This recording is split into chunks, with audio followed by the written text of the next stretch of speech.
Good morning, good afternoon, good evening, wherever you are in the world. Today we're going to continue with Sarah Bombranick's Simple Abundance, a 365 Days to a Balanced and Joyful Life. February 18th, a studio of your own. During my flush years, I enjoyed the great delight of being able to collect works of art that I discovered by casting a very wide net ranging from high school art school exhibitions to major auction house events, both in the United States and in Europe. This was an enormous source of pleasure for me. Buying a young artist's work always brought great joy to both the artist and to me. And bidding on paintings that hadn't seen the light of day for decades at Christie's and Sotheby's was a thrill too. I rarely attended the auctions in person because I'm a stay in the background kind of gal and novice art collector. I also rarely bought art collectibles for investment, which was a good thing because those sure things always resulted in costly losses that left me shocked and incredulous. Another story for another day.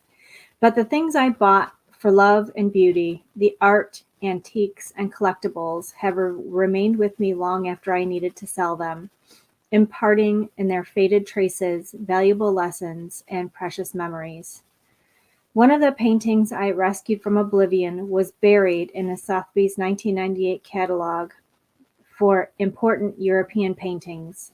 These sales were usually filled with portraits of ancient Italian cardinals in their Roman Catholic red pomp, exotic looking women with long dark hair, rounded bellies, translucent harem pants, and gold coin necklaces dripping between their abundant décolleté, and still life paintings, long tables displaying dead animals, fish, furs, and antlers. Just the type of paintings you'd love for a breakfast nook. If you've ever wondered where the world's cloying cliches come from, look no further than the salons of European painters during the 18th and 19th centuries. Ah, but a studio of their own was one of a kind. Painted in 1886 by a mysterious Elizabeth Pillard, it depicted 8 Victorian women in a closed-door art studio, painting a black man dressed as an African chieftain. I'd never seen anything like it. It was amazing and brought to life a slice of women's history so vibrantly. The camaraderie of the women, the buzz of creating, the feeling of liberation and escape behind a closed door. It seemed a small picture, maybe a 2-inch square in the catalog, so imagine my surprise when it required 3 strapping men to carry it into my small Maryland townhome, with the freight charges from London doubling the purchase price. You see, I'd not bothered to check the size of the painting before bidding, so my 2-inch studio in its massive gray wood frame ended up over 7 feet long and equally high. It was enormous, and there was only one wall in the house just barely big enough to display it. I thoroughly enjoyed my hours spent daily with these ladies and realized my feeble attempts to unravel the mystery of exactly who Elizabeth Pillard was. Was she English or French? Where, when, and how did she paint this gigantic, fascinating studio portrait? It had to be in a woman's art school because this wasn't something you dashed off on the back porch after hanging the laundry. Even after searching for several years, I never found out more about her. Then the trajectory of my life changed, and I moved to England. Studio was sold again at auction. I always hoped to a museum. And if you ever find it, please drop me a line and let me know where she reigns. Virginia Woolf was only 4 when Elizabeth Pillard painted a studio of their own. But artist studios were popular subjects during the Victorian decades of Virginia's formative years, and she was born into an intellectual family.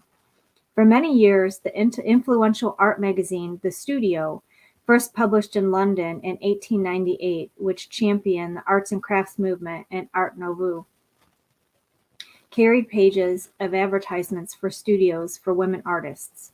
It always seemed to me that at some point Virginia Woolf might have seen Elizabeth Pillard's painting in an exhibition, and the seed of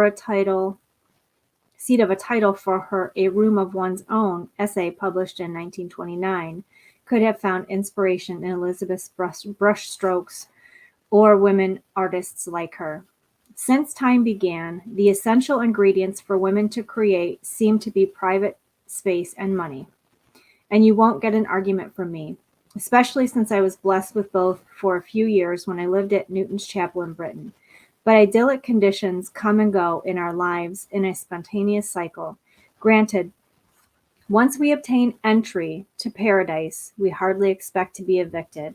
But nothing stays constant except change, and change is disruptive before it can be dynamic. Heaven knows I wish I'd learned that lesson early on, but I'm just making peace with it as I write this. However, I think this deeply embedded cultural notion that we need all the perfect conditions before we can birth a dream, create art, start a new business, or more importantly, cultivate a lifestyle that we feel passionate about is a subtle but sophisticated form of self sabotage. So it is lack of time, space, creative energy, emotion, difficult relationships, or money that you feel is holding you back today. Bet you that at least two of those six very real reasons have you rooted in discomfort and discouragement. I know what it's like to feel timid and unsure, even after, or should I say, especially after worldly success. But in all honesty, if I pull down the yellowed scrim of memory and return to the most creative time of my life when I was first writing Simple Abundance, I must admit that my circumstances were hardly ideal. I had a young child, a marriage with trouble brewing, 30 publisher rejections, and no money to spare. The space of my own where I created everything out of nothing was my side of the bed. Women have always spun straw into gold threads out of desperate need, but what miracles might come if we give thanks first for the desperate need, even before we're rewarded with the golden threads. For truly, the space in which a woman needs to create is safeguarded within her imagination, to be hidden in the crevices of her heart until she's ready to make it come true. I hate to be the one to break it to both. But sometimes a woman finds her destiny in between sighs or sobs, staring at a blank wall in the same bed she took to escape it.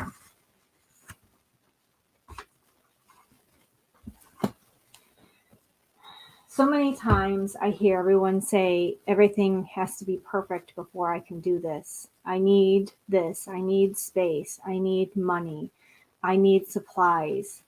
And it's so sad to me that so many people put off what they really should be doing because they're waiting for all the right things to fall into place. Think about what you really want to do with your life, what you really think you're meant to do, and try and figure out a way to spin that straw into gold. Until tomorrow, I hope you have an amazing and blessed day.